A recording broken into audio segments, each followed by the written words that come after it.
அனைவருக்கும் வணக்கம். இந்த வீடியோவில் டிராக்டரை எப்படி பேசிக்காக நம்ம ஆப்ரேட்டர் சைட்லேருந்து எப்படி மெயின்டைன் பண்ணலாம், எந்தெந்த விஷயத்துக்கு வந்து மெக்கானிக்கை வச்சு பார்க்கணும் அப்படிங்கிறத வந்து தெளிவாக பார்க்கலாங்க. வாங்க வீடியோக்குள்ளே போகலாம். நம்ம daily maintenance, weekly maintenance, monthly மெயின்டெனன்ஸ்னு இருக்குது. அதை வந்து ஒவ்வொரு செக்ஷனாக பார்க்கலாம். இப்போ டெய்லி மெயின்டெனன்ஸில் ஃபஸ்ட்டு நம்ம என்ன பார்க்கணுன்னா இன்ஜின்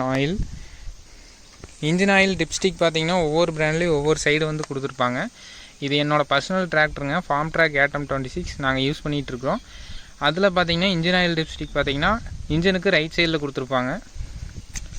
அதை ரிமூவ் பண்ணிவிட்டு ஆயில் லெவல் வந்து கரெக்டாக இருக்கான்னு செக் பண்ணிவிட்டு அந்த டிப்ஸ்டிக்லேருந்து வரக்கூடிய ஆயில் கையில் அப்ளை பண்ணிவிட்டு இப்படி தொட்டு எடுத்திங்கன்னா ஆயில் வந்து லைட்டாக ஒட்டுற மாதிரி ஒரு ஃபீலிங் வரும். இந்த தன்மை இருந்தால் மட்டும்தான் ஆயில் வந்து கரெக்டான லூப்ரிகேஷன் தன்மை இருக்குதுன்னு அர்த்தம். கரெக்டான விஸ்காசிட்டியில் கரெக்டான லூப்ரிகேஷன் தன்மையில் இருக்குதுன்னு அர்த்தம். இந்த கண்டிஷன் எப்போ சேஞ்ச் ஆகுதோ அப்போ வந்து நீங்கள் ஆயிலை சேஞ்ச் பண்ணணும். அதே மாதிரி லோக்கல் ஆயில் வந்து ஏன் யூஸ் பண்ணக்கூடாது, பிராண்டட் ஆயில் வந்து ஏன் யூஸ் பண்ணணும்னா, இந்த மாதிரி பிராண்டட் ஆயிலில் பார்த்திங்கன்னா லூப்ரிகேஷன் தன்மை நல்லாயிருக்கும். ஆயில் வந்து சீக்கிரம் பேர்ன் ஆகாது, எரியாது. இதே லோக்கல் ஆயில் வாங்கி யூஸ் பண்ணிங்கன்னா சீக்கிரம் டாப் அப் பண்ணுற மாதிரி வரும். இதே பிராண்டட் ஆயில்னால் டாப் அப் பண்ணுற மாதிரி இருக்காது, ஆயில் லெவல் வந்து கம்மியாகாதுங்க. லோக்கல் ஆயில் யூஸ் பண்ணிங்கன்னா அந்த லூப்ரிகேஷன் தன்மை இருக்காது. ஆயில் வந்து அந்த ஹீட்டில் சீக்கிரம் எரியறதுக்கான வாய்ப்பு இருக்குது. அதனால் ஆயில் லெவல் வந்து கம்மியாகிட்டே இருக்கும். இதை வந்து நிறைய பேர் ஃபீல் பண்ணியிருக்கலாம். அதுக்கான ரீசன் அதுதான். இதனால தான் பார்த்திங்கன்னா உங்களுக்கு பிராண்டட் ஆயில் வந்து ரெக்கமெண்ட் பண்ணுறாங்க இன்ஜின் ஆயிலுக்கு. இந்த இன்ஜின் ஆயில் எப்படி சூஸ் பண்ணலாம், அதில் என்னென்ன இருக்குதுங்கிறத தனியாக ஒரு வீடியோவில் பார்க்கலாங்க. அடுத்து நாம் இப்போ ஓல்டு மகேந்திரா டிராக்டர்லாம் பார்த்திங்கன்னா டீசல் பம்புக்கு தனியாக ஆயில் ஊற்றுற மாதிரி இருக்கும். நிறைய பிராண்டில் பார்த்திங்கன்னா ஆயில் வந்து நம்ம ஃபில் பண்ணுற மாதிரி இருக்கும். ஃபியூயல் பம்புக்கு, இன்லைன் பம்புக்கு நம்ம ஆயில் வந்து செப்பரேட்டாக ஊற்றுற மாதிரி இருக்கும். அதில் பார்த்திங்கன்னா நீங்கள் ப்ரீத்தர்லேருந்து ஆயிலை ஊற்றணும். ஓவர்ஃப்ளோ டியூப்னு ஒன்று கொடுத்துருப்பாங்க. அதில் ஆயில் வந்துச்சுன்னா அதுதான் நம்ம ஃபுல் கண்டிஷன். ஆயில் வந்து அந்த லெவலில் தான் மெயின்டைன் பண்ணணும். நீங்கள் 15 நாள்லேருந்து 15 to 20 நாளுக்கு ஒருக்கா ஆயில் வந்து நீங்கள் ஊற்றிட்டு இருக்கணும். அப்போ தான் பார்த்திங்கன்னா அந்த மாதிரி சிஸ்டம் பார்த்திங்கன்னா ஒரு 20,000-30,000 மணி நேரமே ஒன்றாலும் டீசல் பம்பில் வந்து எந்த செட்டிங்குமே மாறாது, எஃபெக்டிவாக இருக்கும் லைஃபு. அந்த செட்டிங் வந்து அந்த மாதிரி மெத்தேடு வந்து ஏன் வந்து இப்போ மாற்றிட்டாங்கன்னா, ஆப்ரேட்டர் யாரும் மேக்ஸிமம் ஒரு 50% வந்து ஆப்ரேட்டர் யாரும் வந்து அதை கேர் எடுத்து பார்க்குறதில்ல. பம்ப் வந்து ஃபுல்லாக வந்து ஆயிலே இல்லாமல் டேமேஜ் ஆகுதுன்னு சொல்லிட்டு தான் இன்ஜின் ஆயில் மூலமாக லூப்ரிகேஷன் ஆகிற மாதிரி கொடுத்துருக்குறாங்க இப்போ லேட்டஸ்ட்டெல்லாம். அதுக்கான ரீசன் அதுதான். இன்ஜின் ஆயில் மூலமாக லூப்ரிகேஷன் ஆகிறதுல வந்து ஒரு பிரச்சனை இருக்குதுங்க. இன்ஜின் ஆயிலோட ஹீட்டும் இன்ஜின் ஆயிலோட கருப்பு தன்மையும் பார்த்திங்கன்னா உங்களுக்கு சீக்கிரம் தேய்மானத்தை கொண்டு வரும் டீசல் பம்பில். அதோட எக்ஸலேட்டர் பெடல் வந்து உள்ளே போகிற இடத்துல ஓரிங் ஒன்று கொடுத்துருப்பாங்க. அந்த எக்ஸலேட்டர் த்ராட்டில் உள்ளே போகிற இடத்துல பார்த்திங்கன்னா உங்களுக்கு ஆயில் வந்து லீக்கேஜ் ஆகும் 1500 மணி நேரத்துலேருந்து 2000 மணி நேரத்தில். அதுக்கான ரீசன் வந்து இன்ஜின் ஆயிலோட ஹீட் வந்து உள்ளே போய் லூப்ரிகேஷன் பண்ணுறதுனால அந்த ஹீட்னால தான் அந்த பிரச்சனை வரும். இப்போவுமே பார்த்திங்கன்னா பம்பு சென்டரில் பார்த்திங்கன்னா அந்த செப்பரேட்டாக ஆயில் ஊற்றுற மாதிரி பண்ணித்தராங்க. அது வேணால் நீங்கள் ஆல்ட்ரேஷன் பண்ணிக்கலாம். பார்க்க வேண்டியது ரேடியேட்டரில் வந்து வாட்டர் லெவல் கரெக்டாக இருக்குதுன்னு நம்ம ரிசர்வேயரில் தெரியும். அதுபோக பார்த்திங்கன்னா இன்கேஸ் ஒரு ரேர் கேஸில் பார்த்திங்கன்னா இந்த லைனிங்லலாம் டேமேஜ் ஆச்சுன்னா தண்ணி வந்து குறையிறதுக்கான வாய்ப்பு இருக்குது. இந்த மூடியும் வந்து ரிமூவ் பண்ணிவிட்டு வாட்டர் வந்து ரேடியேட்டரில் ஃபுல்லாக இருக்கான்னு செக் பண்ணுங்கள். அடுத்து ரேடியேட்டருக்கு வந்து நம்ம ஏர் பிடிக்கணும். அதிகமான டஸ்டி என்விரான்மெண்ட்டில் யூஸ் பண்ணுறீங்கன்னா 2 days ஒன்ஸ் வந்து நீங்கள் ஏர் பிடிக்கணும். இல்லைன்னா ரோட் ரன்னிங் மட்டும் யூஸ் பண்ணுறேன்னா ஒரு 10 நாளுக்கு ஒருக்கா வந்து நீங்கள் ஏர் பிடிக்கணும். ஏர் மட்டும்தான் பிடிக்கணும். தண்ணி பிடிச்சிங்கன்னா அந்த டஸ்டெல்லாம் பார்த்திங்கன்னா உள்ளே வந்து கட்டியாகி நின்றுக்கும். அதனால் முடிஞ்ச வரைக்கும் ஏரை வச்சு க்ளீன் பண்ணுங்கள். அடுத்து ஏர் ஃபில்ட்ரு பார்த்திங்கன்னா அதிகமான புழுதி இருக்கக்கூடிய ஏரியாவில் யூஸ் பண்ணிங்கன்னா, புழுதி டஸ்ட் அந்த மாதிரி வரக்கூடிய ஏரியாலாம் யூஸ் பண்ணிங்கன்னா நீங்கள் டெய்லி ஒன்ஸ் வந்து நீங்கள் க்ளீன் பண்ணி போடணும் ஏர் வச்சு. அது ரொம்ப புழுதி இல்லாமல் ஒரு சுமாரான ஒரு டஸ்ட்டில் யூஸ் பண்ணுற ரோட் ரன்னிங் அதிகமாக இருக்குதுன்னா நீங்கள் 2 days ஒன்ஸ் வந்து ஏர் ஃபில்டரை க்ளீன் பண்ணால் போதும். இப்போ ட்ரை டைப் ஏர் ஃபில்ட்ரு பார்த்திங்கன்னா எந்த பீரியடில் மாற்றணும்னா, அதிகமான டஸ்ட்டில் யூஸ் பண்ணுறீங்கன்னா ஒரு 400-500 மணி நேரத்துக்கு ஒருக்கா மாற்றணும். டஸ்ட்டு கம்மியாக இருக்கிற ஏரியாவில் யூஸ் பண்ணுறீங்கன்னா ஒரு 600-700 மணி நேரத்துக்கு ஒருக்கா மாற்றினா போதும். அதே மாதிரி ஆயில் பாத் டைப்பாக இருந்துச்சுன்னா இப்போ 300 hour engine oil service timing பீரியட்னா, அதிகமான டஸ்ட்டில் யூஸ் பண்ணுறீங்கன்னா ஆயில் பாத் டைப் ஏர் ஃபில்டரில் இடையிலேயே ஒரு 150 மணி நேரத்துலேயே பார்த்தீங்கன்னா நீங்கள் ஆயில் சேஞ்ச் பண்ணணும். அப்போ தான் ஏர் ஃபில்டர் வந்து எஃபெக்டிவாக இருக்கும். அடுத்து 3 ஹிச்சில் வரக்கூடிய பால்ஸு, அதே மாதிரி ட்ரெய்லர் பெட்டு எல்லாத்துக்குமே நீங்கள் க்ரீஸ் அப்ளை பண்ணணும். மிலிட்ரி யூக் டைப்பாக இருந்தால் அந்த பெட்டு பின்னு எல்லாத்துக்குமே நீங்கள் க்ரீஸ் அப்ளை பண்ணால் தான் அதோட தேய்மானம் வந்து கம்மியாக இருக்கும். பின் டைப்பு, அதாவது கம்பெனி ஹூக் பெட்டாக இருந்தாலும் அந்த பின்னுக்கெல்லாம் நீங்கள் க்ரீஸ் அப்ளை பண்ணால் தான் அதில் தேய்மானம் வந்து கம்மியாக இருக்கும்.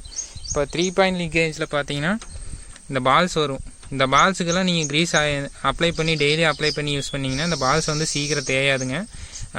நீங்கள் யூஸ் பண்ணுறதுக்கு ரொம்ப ஸ்மூத்தாக இருக்கும். 3 பாயிண்ட் ஹிட்ச் வந்து சேத்தோலை ஓட்டுற வண்டியில் பார்த்தீங்கன்னா நீங்கள் கவனித்து பாருங்கள். அந்த வண்டியில் பார்த்தீங்கன்னா பால்ஸோட லைஃப் வந்து சீக்கிரம் போயிடும். அதுக்கான ரீசன் என்னென்னா அந்த சேறு, மண், தண்ணி இதெல்லாம் போய் ஏறுறதுனால சீக்கிரம் துரு பிடிச்சி அந்த பால்ஸ் வந்து சீக்கிரம் தேஞ்சிருங்க. நீங்கள் ட்ரைலேண்ட் யூஸரை விட இந்த சேடையோட ஓட்டுறீங்க வந்து டெய்லி க்ளீன் பண்ணி நீங்கள் வந்து பால்ஸுக்கு வந்து க்ரீஸ் அப்ளை பண்ணணும். இது ஒரு முக்கியமான டெய்லி மெயின்டெனன்ஸு. ட்ரைலேண்ட் யூஸரும் பார்த்தீங்கன்னா நீங்கள் கட்டாயம் வந்து இதுக்கு க்ரீஸ் அப்ளை பண்ணால் இந்த பால்ஸோட லைஃப் வந்து நல்லாயிருக்கும். Battery maintenance. பேட்ரி வந்து நம்ம டெய்லியும் செக் பண்ணணும். பேட்ரி பார்த்தீங்கன்னா இங்கே மேக்ஸிமம் மினிமம் லெவல் கொடுத்துருப்பாங்க. அதில் பார்த்தீங்கன்னா உங்களுக்கு டிஸ்டில் வாட்டரில் வந்து லெவல் மென்ஷன் ஆயிரும். ஒரு சில பெரிய பேட்டரியெல்லாம் போகிறப்ப பார்த்தீங்கன்னா இங்கே லைட்டு மாதிரி ஒரு க்ரீன் கலரில் இருக்கும். அதை வச்சு நம்ம கண்டிஷன் கண்டுபிடிச்சிக்கலாம். இந்த மாதிரி சின்ன பேட்டரியிலலாம் எதுவுமே இருக்காது. நீங்கள் டிஸ்டில் வாட்டரை வச்சு தான் நீங்கள் பேட்டரி கண்டிஷனாக இருக்கா இல்லையான்னு தெரிஞ்சுக்க முடியும். ரீகண்டிஷன்டு பேட்டரின்னு சொல்லுவாங்க. இப்போ லோக்கலில் பேட்டரி வாங்கி போடுவாங்க. இந்த பேட்டரி புது ஒரிஜினல் பேட்டரி கொடுத்துட்டு ரீகண்டிஷன் பேட்டரின்னு சொல்லுவாங்க. அதில் 5 நாளுக்கு ஒருக்கா பார்த்தீங்கன்னா இந்த டெர்மினல் வரும். இந்த டெர்மினலை க்ளீன் பண்ணிவிட்டு பூத்து போன மாதிரி இருக்கும். அதை நீங்கள் க்ளீன் பண்ணிவிட்டு சுத்தமாக க்ரீஸ் அப்ளை பண்ணி நீங்கள் மாட்டணும். இதே நீங்கள் இப்போ ஒரிஜினல் பேட்டரி வாங்கி மாட்டுறீங்கன்னா இதில் அவ்வளோ சீக்கிரம் பூத்து போகாது. நீங்கள் லைட்டாக க்ரீஸ் வச்சு மாட்டினா அது அப்படியே இருக்கும். எந்த செக்அப் பண்ண தேவையில்லை. ஒரிஜினல் பேட்டரியுமே பார்த்தீங்கன்னா இங்கே ஒரு மாதத்துக்கு ஒருக்கா இதில் வந்து பூத்து போயிருக்குதான்னு செக் பண்ணுறது பெட்டர். இது வந்து water filling point, distil water filling point. Dry battery இப்போல்லாமே மேக்ஸிமம் ட்ரை பேட்டரி தான் வருது. ட்ரை பேட்டரியில் வந்து அவ்வளோ சீக்கிரம் வாட்டர் வந்து ட்ரை ஆகாதுங்க. டிஸ்டில் வாட்ரு இந்த மேக்ஸிமம் மினிமம்னு கொடுத்துருப்பாங்க. அதுக்கு ரெண்டும் நடுவில் இருக்குதான்னு நீங்கள் கரெக்டாக செக் பண்ணாவே போதும். ரீகண்டிஷன்டு பேட்டரி வாங்குறப்ப மட்டும் பார்த்தீங்கன்னா நீங்கள் அந்த மாதிரி பண்ணணும். கரெக்டாக வாட்டர் லெவல் செக் பண்ணணும். அதே மாதிரி 5 நாளைக்கு ஒருக்கா பூத்து போயிடும் ரீகண்டிஷன் பேட்டரி. அதில் பார்த்தீங்கன்னா நீங்கள் இதை க்ளீன் பண்ணிவிட்டு க்ரீஸ் அப்ளை பண்ணி நீங்கள் யூஸ் பண்ணணும். ஆன் பண்ணிட்டா நம்ம பார்க்க வேண்டிய விஷயம் என்னென்னு பார்த்தீங்கன்னா கிளஸ்டர். இன்ஸ்ட்ருமெண்ட் பேனலில் பார்த்தீங்கன்னா பேசிக்காக எல்லா பிராண்ட்லேயும் 2 வார்னிங் லைட்ஸ் வந்து கொடுத்துருப்பாங்க. ஒன்று இன்ஜின் ஆயில் ப்ரெஷர், இன்னொன்று பார்த்தீங்கன்னா பேட்ரி வார்னிங். பேட்ரி வார்னிங் இல்லைங்க, கரெக்டான ஆல்டர்னேட்டரில் பவர் ப்ரொடியூஸ் ஆகி பேட்ரி வந்து கண்டினியூஸாக சார்ஜ் ஆச்சுன்னா அந்த லைட் வந்து எரியாது. ஒரு சில இதில் பார்த்தீங்கன்னா ஆம்ப் மீட்ரு வந்து கொடுத்துருப்பாங்க. அதே மாதிரி ஆயில் ப்ரெஷருக்கும் பார்த்தீங்கன்னா ஒரு சில பிராண்டில் ஆயில் ப்ரெஷர் வந்து மீட்ரு கொடுத்துருப்பாங்க. இப்போ மோஸ்ட்லி எல்லா பிராண்ட்லேயும் அது இண்டிகேட்டர் சென்சார் கொடுத்து அது இண்டிகேட்டர் லைட்டு மாதிரி கொடுக்குறக்க ஆரம்பிச்சிட்டாங்க. அந்த 2 லைட்டும் ஆஃப் ஆனால் மட்டும்தான் கரெக்டான ஆயில் ப்ரெஷரில் இன்ஜின் வந்து லூப்ரிகேட் ஆகுதுன்னு அர்த்தம். கரெக்டான பவர் ப்ரொடியூஸ் ஆகி பேட்ரி சார்ஜ் ஆகுதுன்னு அர்த்தம். அதை நீங்கள் அடிக்கடி செக் பண்ணிகிட்டே இருக்கணும். அடுத்து வீக்லி மெயின்டெனன்ஸில் நம்ம மெயினாக பார்க்க வேண்டியது பார்த்தீங்கன்னா கிளச்சுக்கு வர க்ரீஸ் பின்னு. கிளச்சு மெயின் சாஃப்ட் உள்ள ஹவுசிங்கில் இருக்கும். அதுக்கு 2 side, right side left side 2 சைடுமே பார்த்தீங்கன்னா க்ரீஸ் பின் வந்து கொடுத்துருப்பாங்க. டபுள் கிளச்சாக இருந்துச்சுன்னா 2 சாஃப்ட் இருக்கும். அதுக்கு பார்த்தீங்கன்னா வாரம் ஒரு முறை க்ரீஸ் அப்ளை பண்ணால் தான் கிளச்சு வந்து ஸ்மூத்தாக இருக்கும். ஆப்ரேட்டரும் பார்த்தீங்கன்னா கிளச்சை முழுசாக அமுத்தி கீரை வந்து போடுவாங்க. அது க்ரீஸ் அடிக்காமல் விட்றதுனால தான் பார்த்தீங்கன்னா கிளச்சு டைட்டாக இருக்குதுன்னு சொல்லிட்டு பாதி படலை அமுத்தி கீரை எங்கேஜ் பண்ணுவாங்க. அப்போ வந்து கீரோட லைஃபும் கம்மியாகும், கிரவுண்ட் பினியன் லைஃபும் கம்மியாகும். அதே மாதிரி கிளச்சோட லைஃபும் கம்மியாகுது. அதுக்கான ரீசன் அதுதான்.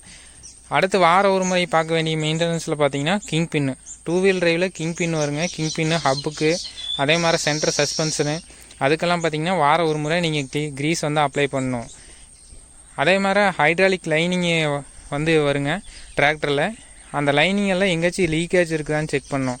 இப்போ மெயின் லைனிங்க்கு இது லைட்டாக லூஸ் ஆனாலும் இருக்கக்கூடிய ஆயில் வந்து சீக்கிரம் போயிடும்.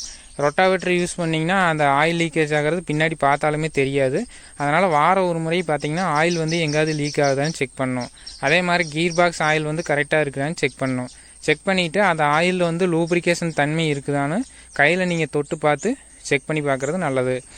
இப்போ 4 வீல் டிரைவில் ஃபைனல் ரிடக்ஷன் டைப்பாக இருந்துச்சுன்னா இந்த ரிடக்ஷன் யூனிட்டில் ஆயில் வரும். அதே மாதிரி சென்ட்ரல் ஆயில் 3 போர்ஷனாக பிரிச்சுருப்பாங்க. அதில் வந்து நீங்கள் வீக்லி ஒன்ஸ் வந்து ஆயில் கரெக்டாக இருக்கான்னு செக் பண்ணணும். இது பெவல் கேட் டைப்பாக இருந்துச்சுன்னா ஒரே ஒரு டிப்ஸ்டிக் மட்டும்தான் இருக்கும்.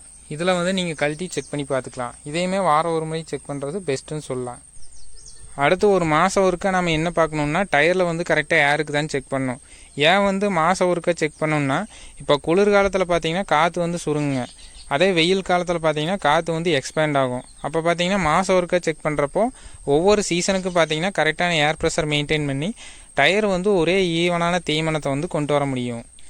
அந்த மாதிரி டயரை வந்து கரெக்டாக ஏர் ப்ரெஷர் மெயின்டைன் பண்ணோம்னா நம்மளுக்கு ஸ்லிப்பேஜ் வந்து ஃபீல்டில் இருக்காது, டயரோட லைஃபும் இம்ப்ரூவ் ஆகும், நம்மளுக்கு டீசலும் சேவிங் ஆகும். பார்த்தீங்கன்னா எங்கெங்கெல்லாம் க்ரீஸ் பெயிண்ட் கொடுத்துருக்குறாங்களோ அங்கெல்லாம் நீங்கள் க்ரீஸ் வந்து அப்ளை பண்ணணும்.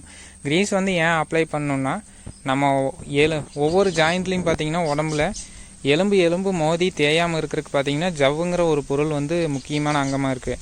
அதே மாதிரி தான் பார்த்தீங்கன்னா ஒவ்வொரு லிங்கேஜ்லேயும் உங்களுக்கு க்ரீஸ் பாயிண்ட் வந்து கொடுத்துருப்பாங்க, க்ரீஸ் பின் வந்து கொடுத்துருப்பாங்க.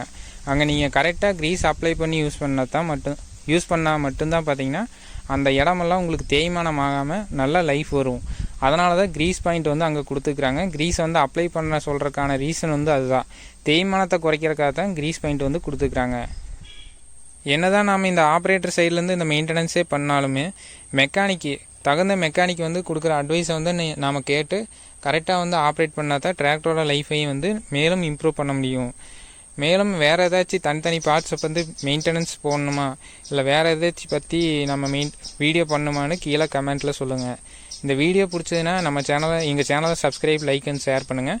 மேலும் இது போன்ற ஒரு பதிவுடன் சந்திப்போம். நன்றி, வணக்கம்.